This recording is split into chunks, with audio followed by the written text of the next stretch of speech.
So moving on now to our second keynote speaker, and I'm delighted to introduce Professor Saleem Razack to you all. Saleem is joining us from Canada, where he is a professor of pediatrics and health sciences education. He's been in McGill in Montreal for many years, but is about to have a move to Vancouver and is moving to UBC. Saleem is very much a leader in research on equity, diversity and inclusion in medicine. And today he's going to be offering us a critical consideration of the ways we research and teach professionalism. So please welcome Saleem, and we'll have some time for questions at the end. So thank you.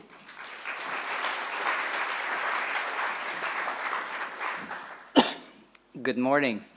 I'm going to have to work in the Cinderella metaphor, something about glass slippers and everything being okay after you put on the glass slippers, but I'll have to think it through as I do it. It's a real pleasure to be here. For me, coming to London is always, I always feel like I'm in the center when I come to London, and it turns out that I am, because I'm in the center of the demosphere. So London is the closest city to where there is equidistance from the weighted population of the world. And that explains a little bit why all flight routes lead to Heathrow. So it always feels like I'm in the center when I come here. It may reflect my own colonialized mentality, actually, in a way, but there you have it. I'm here. And I do want to talk a little bit about this beautiful space we're in. What a spiritual space. And I did feel that I was going to come to a Quaker institution when it was said that it was going to be a friend's house. You know, because they're often, in whatever city they're in, they're often called Friends House, or something to do with Society of Friends. And I've walked in and I sort of saw, let's see, I saw a poster saying, "We speak plainly to power," and then another one that said, "We never give up on people." And, you know, that's basically my plenary, so you can leave now. I think it's quite meaningful that we're in a place where there was that sort of countercurrent movement across the centuries, since I think the 1700s actually, with enough persecution to have fled to North America and so on, and established large communities in North America. You're probably wondering, what is he going to talk about, this unbearable whiteness of professionalism? What I want you to think about as we talk through is, I want you to think about professionalism as a thing that we call into existence through kind of cultural agreements, and that this thing is simultaneously that, but it is also the technology of social reproduction that produces itself. So that might be professional identity formation. And what I want you to think about, and if we extend this metaphor a little bit, I want you to think about the machine, the professional identity formation that produces this thing called professionalism, and how we might be throwing into this machine differently shaped pieces of wood that then have to come out as the widgets of good practice that we try to do, and how that might be experienced by the different pieces of wood. So that's sort of a little bit what I want to talk about today.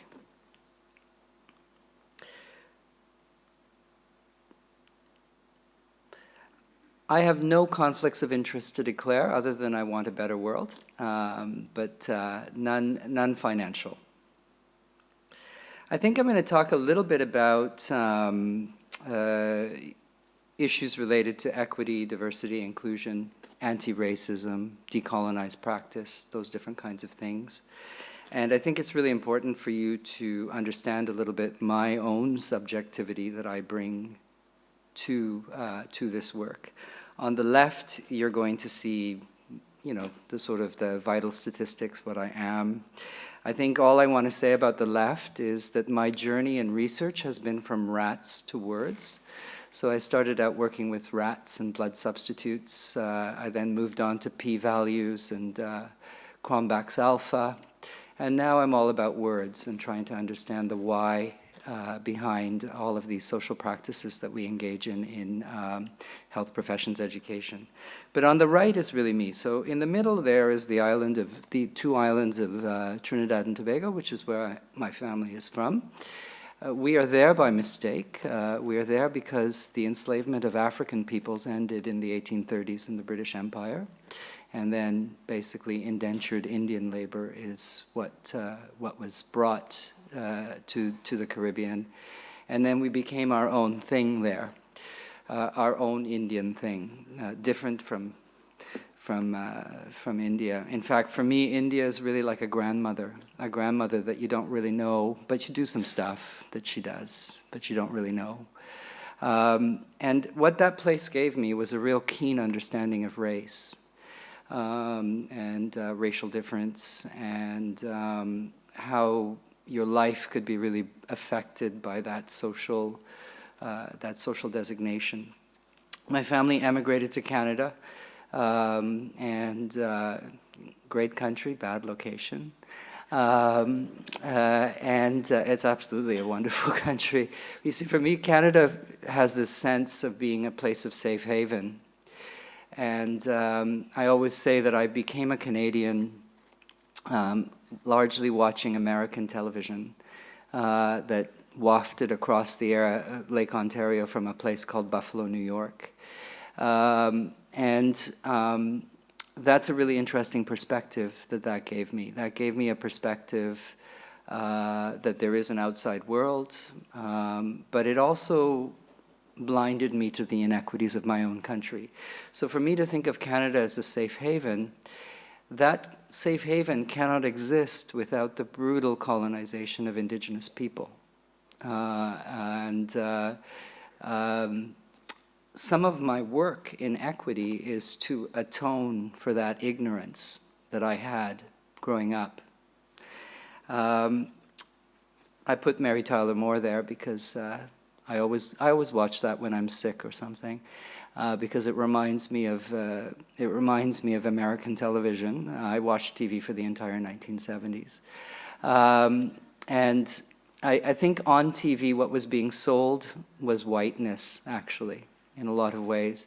There's this kind of weird relationship that I have with it, that it's all very comfortable, but it's also, now I'm realizing a little bit. Lastly, I put Star Wars there. C-3PO and R2-D2, because I like to remind myself that as a LGBT person, I've always sought to understand, always sought to see the sideways version of the story. So for me, R2-D2 and C-3PO is the great untalked about homoerotic android romance that was going on, yeah. All right, so that's a bit about me, and that's sort of the subjectivity that I bring to this conversation. So I want to talk about, I'm going to do, and you have to forgive me, I'm going to read some of these scenarios because I want to make sure you have the rich aspects of things. But I want to start with Dr. Khan, okay? Something snaps in Dr. Khan. So, after 30 years as a respected medical educator in a professional identity formation course, as we have in many of our medical schools, Dr. Farhana Khan, a racialized medical educator, feels she just can't teach this stuff this way anymore. The course, which consists of monthly seminars and reflective practice sessions with a group of 6 medical students over 4 years, it allows students to sort of talk about their experiences as they're going through a medical education. There was recently a seminar on Indigenous health and professionalism, and the speakers, both of whom were white males, they spoke about the importance of committing to improve the health of our Indigenous people through positive engagement and relationship building with the doctor and his patients. So a student in the seminar asked, what about addressing systemic racism in healthcare? And isn't that also an imperative of social justice? So the speaker said, that's important, but we should stay in our lane as doctors, and we should not be political.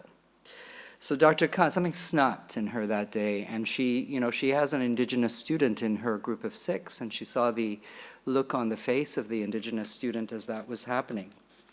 And she says, I've been a fraud all these years. It feels so inauthentic. It's so white, it's so male. And she wonders, the way we're teaching about professional identity, will it actually help us care for diverse populations well in the future? And she even wonders if, she said we, will we, but she wonders if she's part of the we in the conversation. So that's a scenario, and I want you to sort of think about that as we're going through. I have a few others, but we'll return to this opening scenario at the end. So what is going on here? I think what we're sort of thinking about, and I want you to think about, is whether we can envision new and inclusive formulations of professionalism. So professionalism is, our profession, and I'll say our because I am part of it, and it's a deeply held and stable part of my identity at this point. But our profession is very much about hierarchies, right? Very much about kind of having what we have because we have this expert knowledge that then results in society giving us a kind of an exalted position within it. So how is that for someone like me, whose parents did not finish high school, and who sort of come into this thing, and we're so happy to be welcomed within it. Yet we see how patients that we might identify with are treated within it. And how does our professional identity need to be understood?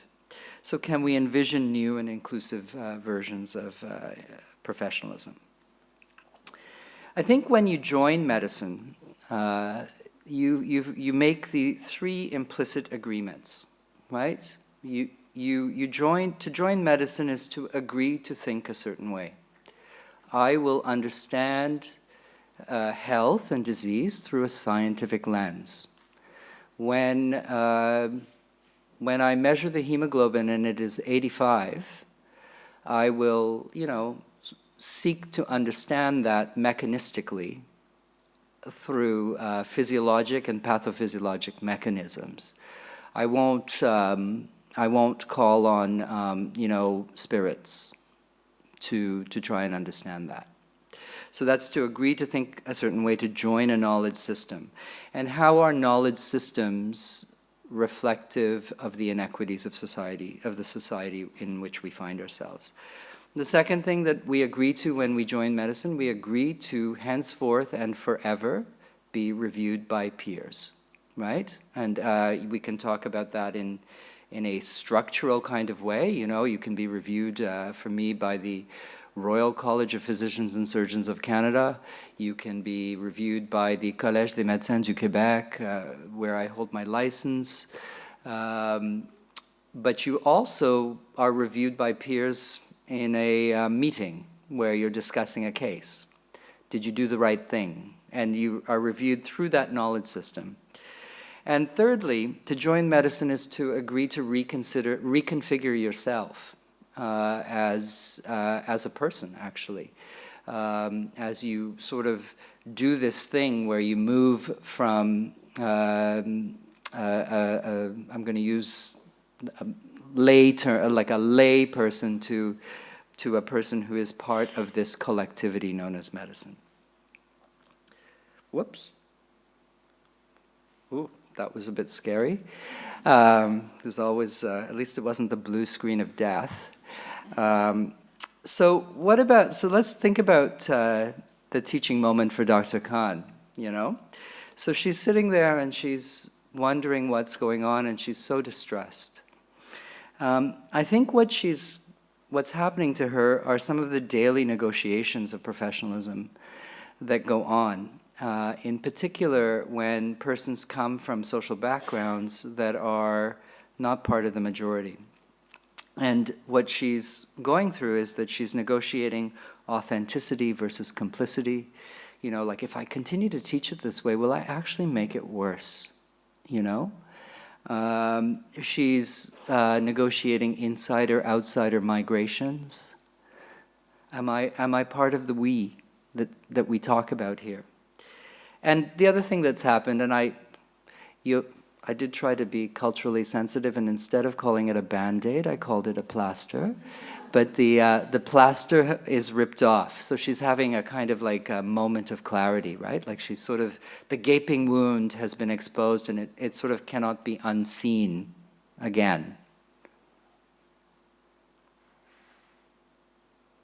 So we'll return to this case at the end, and I have 3 of them that I want to sort of orient us to, and I'm going to read this one for you too. Wait, gotta find it. There it is. So this one is a discussion at Queer History Month. So just to set it up, I don't know about here, but in North America, Queer History Month is in October, right for Halloween. It's a little bit like Black History Month and so on. There's often, in institutions, there's often events and so on that are associated with it. So in an event commemorating Queer Pride Month at medical school, a history of medicine lecture is arranged. In this lecture, the presenters review the history of the delisting of homosexuality from the Diagnostic and Statistical Manual of Diseases, and that occurred in 1973 in North America. I believe that you here use the ICD-10 for diseases, but this is a Diagnostic and Statistical Manual of Diseases, mental health diseases.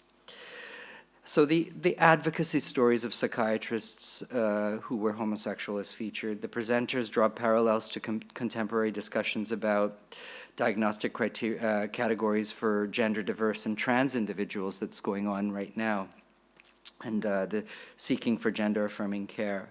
One learner who identifies himself as gay comments that it seems evident that the profession really let down gay and gender diverse people in the past with respect to the social contract. And he refers to things like electroshock therapy and conversion therapy. A senior emeritus professor of psychiatry raises his hand and says that he was part of those discussions at the time, and people should not judge what they do not know. We did the best we could at the time, and we helped people. Okay, so that's the scenario that occurs. And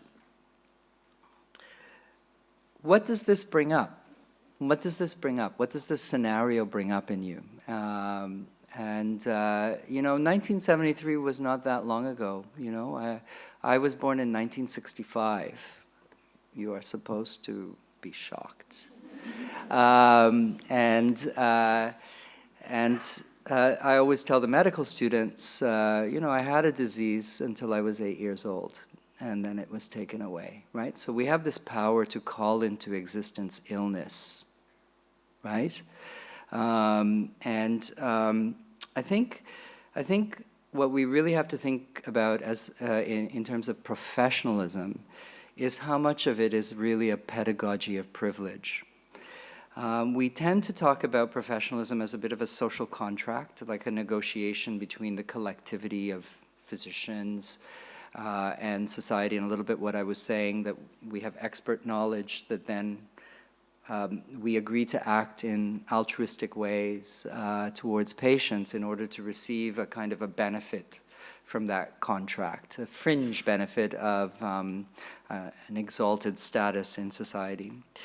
And, you know, looking at that, what does that do? And in this case, what does that do? That helps us be ahistorical and blind to how to how our knowledge systems propagate in the present, and our role in past injustices.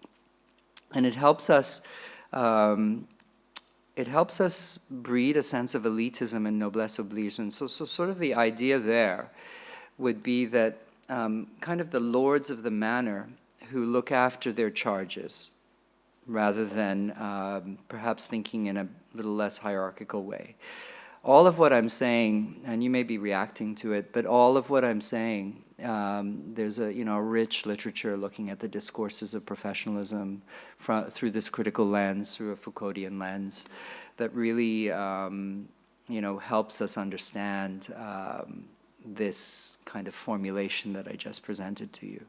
And I think what I would rather us think about is we need to think about ourselves as beneficiaries of healthcare systems that are actually designed explicitly to discriminate and to be inequitable. So in Canada, there was the Indian Health Act, Indian Hospitals Act, that created hospitals for Indigenous people, supposedly to provide services. But if we look through the literature, what was written, what people who actually were part of the designing of the Indian Hospitals Act wanted to do, they actually wanted to provide substandard care. So it's not that they wanted to provide care, they wanted to provide substandard care. And we have to own that part of our history. And I think to own that part of our history, we need to have a new formulation of professionalism.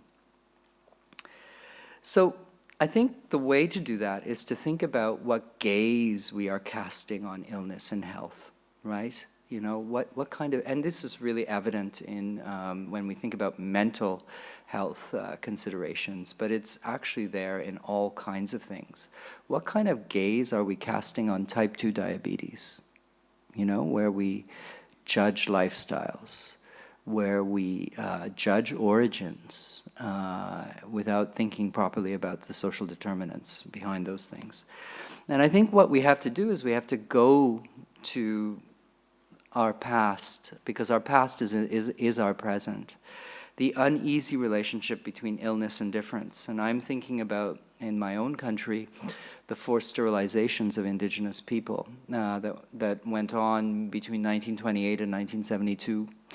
And by some accounts, all the way up to 2018, and forced and coerced sterilizations. And what I think about as a medical educator is that the horror of the forced sterilizations, but also that the people who did that were graduates of obstetrics and gynecology programs within my own country, and they were taught that they were actually doing the right thing. And that legacy is with us in OBGYN teaching to this day.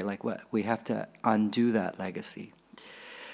Unethical nutrition studies, these were done in Canada as well, on Indigenous children. In fact,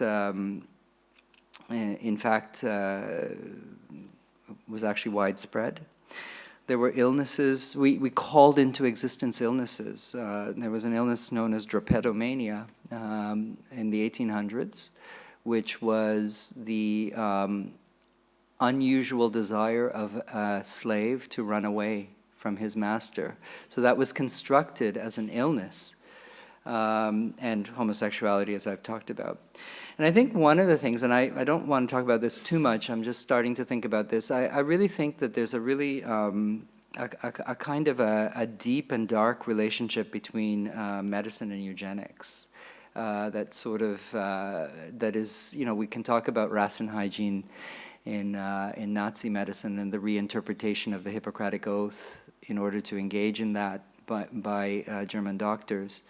But sometimes when I use that example, it starts to feel that it's so extreme that it wasn't going on everywhere else. It was widespread. The belief in the sort of leitmotif of eugenics runs through European and North American medicine from the 1900s onwards. If you were like me, you learned about the 70-kilo white male in medical school. back in the 80s. And they're still doing it right now. I learned about his, and in fact, let's face it, he's probably 80 kilos. You know, I learned about his GFR. I learned about his PFTs. You can also say that the training that I did in pediatrics is all about teaching about how children are physiologic deviants from this ideal.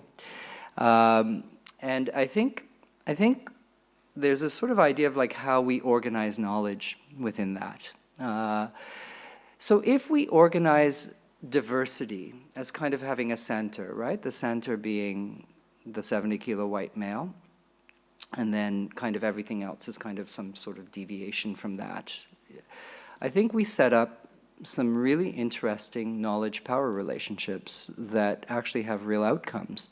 If we do that, of course we are going to notice, if we call the symptoms that women present with myocardial infarction as atypical in comparison to men, which is really a social choice, if we do that, then of course we're going to notice health outcome differences in the care of women and men for myocardial infarction, right? So what I would sort of say is that we have to sort of move to a teaching where diversity is understood as a fundamental property of populations. And really you just teach about it that way. So populations are defined by what they share. So I belong to the cohort of, you know, middle-aged South Asian men who are at risk of type 2 diabetes. Okay? I belong to that cohort. I'm working at that hemoglobin A1C. So the diversity of that population is simply the things that they do not share. They're not the same social class, origins, sexuality, all kinds of things. And that's the way in our professionalism teaching, in our medical school teaching, that we need to talk about diversity. Another fundamental point, does anybody know what's depicted on the left there? Any? So that's the Treaty of Waitangi, okay? And that is to New Zealand what the British North America Act is to Canada. So it's like a founding document of the country, in a way. And it orders the relationship, you know, within it, it orders the relationship between the Crown and the Maori people, for instance. Why I put that up there is because I want to pay some homage to Iriapeti Ramsden and her Maori nursing colleagues who developed this really fundamental concept of looking at the healthcare professional-patient interaction that we now refer to today as cultural safety. And what she and colleagues did was she made us situate the encounter, the medical encounter, in a socio-political context, right back to the Treaty of Waitangi for them. You know, so when the person comes to you requiring your help, you sort of can say, that appointment was booked 400 years ago. And then you can sort of think about what are the social determinants of the illness that have come. How do I provide safety in this colonial encounter that I'm having? And what we are asked to do is we're asked to not only like what is going on, but why is this patient here? Why this patient at this time to this degree of illness, and how is this happening? And I think that that is a fundamental concept of a kind of a professionalism of inclusion, is to kind of teach in that way. And what's for me, a key instructional method of that is to think about the development of critical consciousness. And for this, I look to Paulo Freire, who was a Brazilian educator. He was primarily concerned with education in situations of extreme social disadvantage, and he developed the notion of a kind of what are the goals. There's sort of like two kinds of goals of education, right? So one is let's train people to keep the system going the way it is. So that's I would call that a pedagogy of privilege, actually. And in fact, I think that what we engage in medicine is a pedagogy of privilege. And then there might be this other way of thinking about it, which is let's prepare people to recognize the injustices of our world and to act. And that his book there is Pedagogy of the Oppressed, if you ever want to read it. And I think that what we need to do is bring in a bit of that kind of understanding into professionalism, and that is the notion of critical consciousness, which is teaching people to recognize that recognizing that people are conscious, reflective social beings, and they can see social contradictions and injustice.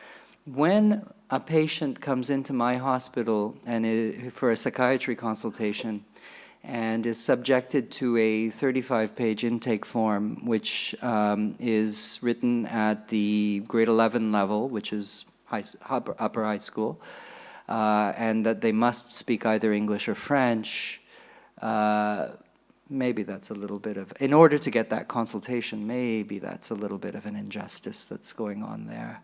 And that notion there is structural competence, right? So appreciating that, reading the world, and then committing to act, right? Committing to act. That's the professionalism piece, committing to act. And if we do that, we might work on creating professionalisms of liberation and solidarity. We might sort of talk about acting with people or populations that we want to serve rather than acting for or on in ways that are empowering and where we engage in dialogic interaction. I'm more on that later. I have a slide where I talk about that a little bit. And where we will understand that we actually, you know, our institutions in medicine and ourselves, we are part of the society that we serve, okay? So we are actually, you know, and I always come back to indigenous examples because that's a little bit like what my work is now. But, you know, the institutions of medicine in Canada, they were fundamental they were fundamental agents in the colonization experience of Indigenous people. So that is to be thought about so that we can, you know, move on and share solidarity and recognize specificities between different struggles. So what about this sort of idea of specificities, right? Like, so what, if you were to sort of say, what is the curriculum of medical education? I would say that the curriculum of medical education in Canada, I'll only speak for myself, it's white supremacist, it's patriarchal, it's heteronormative and cisnormative, and it's profoundly ableist, right? Okay, there's more to it than that, but those are the things, that's the logic of the curriculum, actually. So it's racially hierarchical, it's patriarchal, heteronormative, transphobic, and ableist. And these are the kinds of things that we have to look at within our curricula that look for structural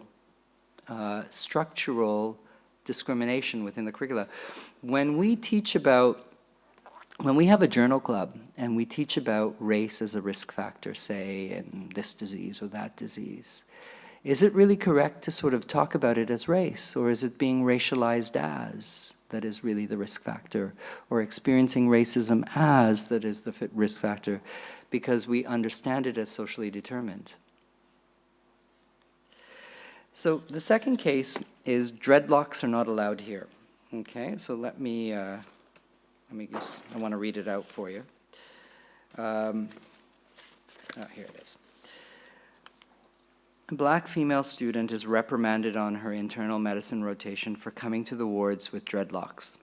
They were worn flowing down her neck and back, and she's wearing a modest pantsuit, a Hillary Clinton pantsuit, under her lab coat. Her supervisor states that her hair should be done differently and that families may feel threatened by her hairstyle. On another rotation the same day, this time in social pediatrics,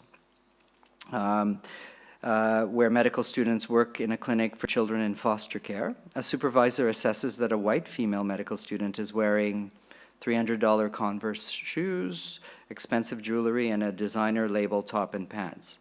And while wondering if this will be putting off for the families cared for in the clinic, she says nothing.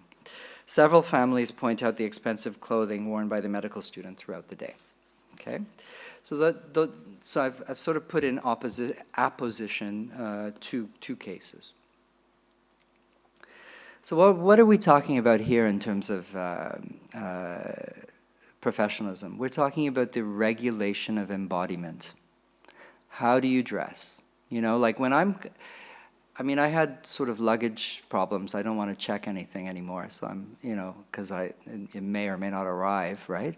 But, you know, I'm sort of thinking, like as a male, I'm doing something like this. I'm always wearing a white shirt, a really modest tie, a little blazer. Like I'm communicating to you something, that I belong to a collectivity when I do this. And I think one of the questions that comes up is, what should drive the creation of professional norms? This is a case really of something kind of really visible, right? You know, the way someone is dressed. But I want you to look at it as symbolic representation, right? The choices we make in dress. It's really like a language of communication, and it's the same thing as using communication styles or behavioral norms. Who gets to decide, and what outcomes do we seek? Like, will those dreadlocks actually be bothering anybody? You know, and will those Converse shoes, that sort of $300 clothing going to a disadvantaged part of town to do, like, what's that communicating? Lots of Greek words on this one. Sorry about that, but I always have to go back to Aristotle a little bit. I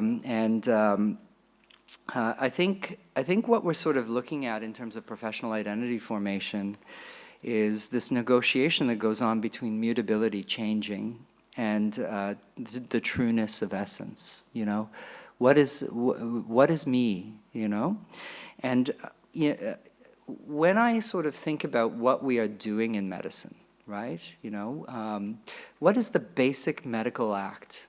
For me, the basic medical act is to do something because somebody has come to you with a problem, with imperfect knowledge and with great uncertainty. I think that that is the basic medical act that we're teaching to people. And when we sort of think about professionalism, professionalism provides this undergirding of that basic medical act.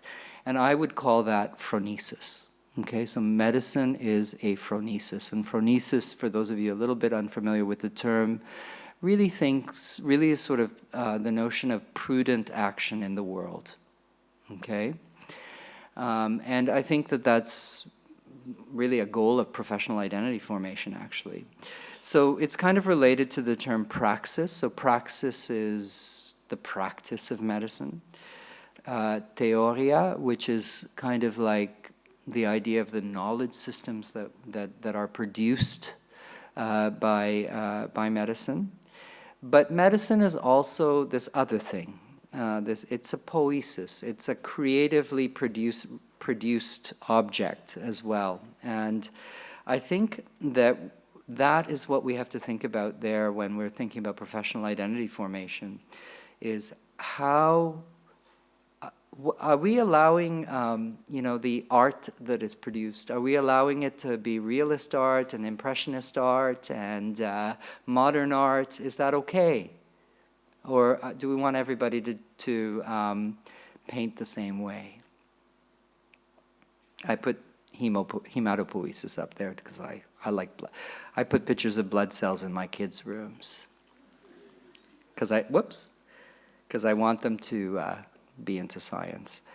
So what does this create? This creates the notion of authenticity, right? You know, so Dr. Khan there had a moment where she perceived inauthentic practice, right? And Many of us who are kind of racialized or socially different, we have lots of times during medical education and medical practice where we might feel a little inauthentic in our practice. And what is authenticity and why is it important? So authenticity is the subjective alignment between one's internal experiences and external expressions, right? So I feel authentic because I can practice a certain way. And there is a link between authenticity and outcomes. So persons who practice in authentic ways do better doctoring, and there's a bit of a literature on that.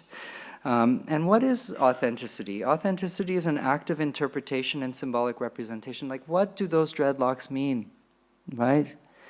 Coming from the Caribbean, I know that those dreadlocks actually have a kind of an exalted history related to spiritualism, actually. That's sort of one way of looking at their meaning. And I think we need to have these kinds of conversations when it comes up, because we'll be negotiating quite a few things. We'll be negotiating a lot about clothing, actually, what people wear. We'll be negotiating about communication styles.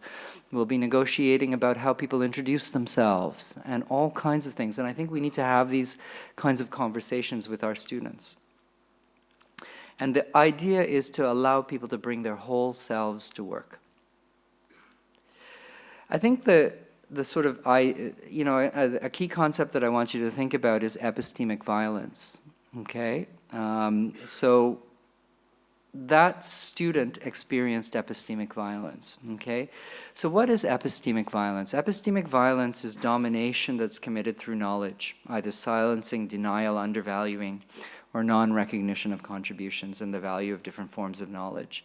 It's usually perpetrated through rhetoric, right? So you could be sitting in a small group and you're learning about disadvantaged families and how cockroaches, can provoke asthma exacerbations. It might be a pediatric group. And a student in the audience might come from one of those places. And the way it's presented in an othering way is the epistemic violence. The other thing is when there's misalignments between one's own authenticity and how you have to teach it. So at McGill, everything is done in the name of William Osler, right? Like this, the course that was the course that is similar to what I described with Dr. Khan is called the Osler Fellowship. So you get to be Osler Fellow, and it's kind of a thing. I don't have a trouble with that at all, but I want people to know that Osler is on record as saying that he is against the immigration of people from the Indian subcontinent to Canada. I want that to be part of, he said that because he was very much an empire person, so he was trying to figure out a way to say, well, it's okay for people from Britain to come, but not India, even though it's the same empire. And I want that to just be understood, not anything else beyond that. And I think it's also very relational, right? Like, so there's knowledge-power relations in how we do things and how we say things. And we can think of professional regulation as a tool of oppression. Whoa, keep pressing the wrong thing. I think Flexner, the Flexner report in North America, in setting standards, we exclude, right? And I think we need to set standards, but we need to be conscious about what we're doing. So what was the effect of the Flexner report on medical schools in Canada and the United States? Well, 7 schools for African American people closed, and several women's schools closed because of standards. And there was even a kind of a structural racism in the report in terms of constructing who the doctor, in terms of constructing, advocating for segregation of care in different training focus for African American MDs versus white MDs. Okay, last case. So This is hopefully a positive one. An amendment to the second-year medical school white coat ceremony is proposed. In the ceremony, students receive their white coats. This year, what's happened is that the students, the committee has agreed that the students can put a patch of meaningful either embroidery or whatever on the sort of one of the pockets. And one of the students embroiders something meaningful from their culture of origin. And many students do that. And then at the kind of ceremony, everybody says, what a great idea this was. People are showing a bit of themselves in this white coat ceremony. There were a few detractors, but overall it was very, very positive. So this brings up the notion of medicine, collectivities, and communities, right? So I think of medicine as I'm running out of time, am I? Yeah, I'll try and wrap it up quickly. I think of medicine as a ecosystem. So we move from tree to ecosystem. So, or we're a multicellular organism. You know, some of us are the liver and we have to do the liver things. Some of us are the lungs and have to do the lung things. And if we think of medicine as a collectivity, that will allow us to bring in a lot more inclusive professionalisms. I won't go through that. I want us to think of our curricula as a series of conversations, and it matters who's at the table. It matters who's there, and there's much evidence to show that when you have diverse people at the table, we have better outcomes. And that we do this in a dialogic way, a way where we talk non-hierarchically and where we can experience and be at the risk of being changed by the person we're talking with. And when we think of a medical history is actually a dialectic process. It's thesis, antithesis, synthesis. It's seeking to diagnose. So it's a bit of a different for us. We need to engage in deep listening. Listening that is attentive, generous, and trusting, and willing to live in ambiguities and uncertainties. So Dr. Khan, she needs to confront critical consciousness. In terms of peer review, we need to look at diverse perspectives in peer review, and we need to bring our whole selves to work. I won't go through this. I do want to just sort of say that one of the major ways that we need to do this is to find the counter-narrative in our work, okay? To look at what is there. And here's an example. So I think the basic learning objective of today is to appreciate that healthcare systems were designed to discriminate, and that's what our teaching has to switch to. It's not that they're benign systems, they actually were designed to discriminate. And I would change my counter-narrative of what it means to be a doctor to this, and this is the last slide, I promise. I would like to start by saying to students, you know what? You're joining this thing, it's wonderful, it's amazing, but you're gonna be vomited on, okay? That vomiting will be metaphoric or real. I'm in pediatrics, it's been real. But when that happens, you will bring your whole self. You're going to look in the room. You're going to see what the cause of that vomiting is. And you're going to see the ways that you can help with the best of your science and the best of your heart. So that's it. Thank you very much.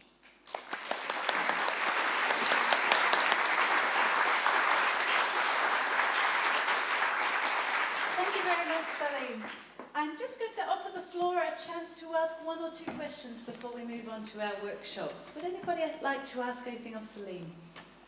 Thank you, Saleem. You've left us with a lot to think about this morning.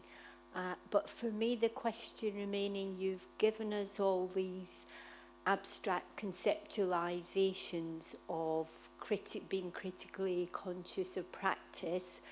And obviously you've been thinking about this for a long time.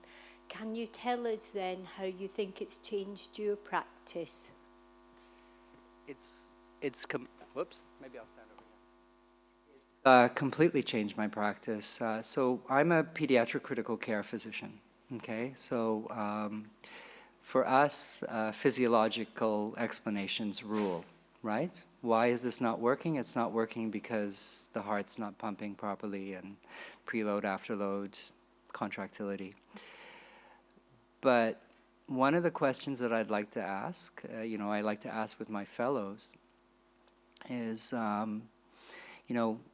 why are 6 out of the 18 beds occupied by patients from Indigenous communities or from socially disadvantaged communities?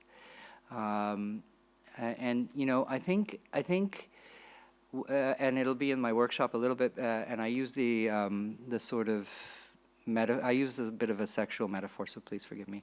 But I feel like we need to sort of embrace kind of promiscuity with knowledge systems a little bit in our teaching, right? Just as much as I'm an applied physiologist, I'm also an applied anthropologist, and I'm an applied humanist. And all of that is important for outcomes. In teaching medical students, I think that, we didn't have time to talk about, kind of like what we would do. But I think we need to present cases where there are paradoxes and choices to be made and have that kind of conversation about how you're valuing the different choices, in that professionalism session that you're having, Thank you.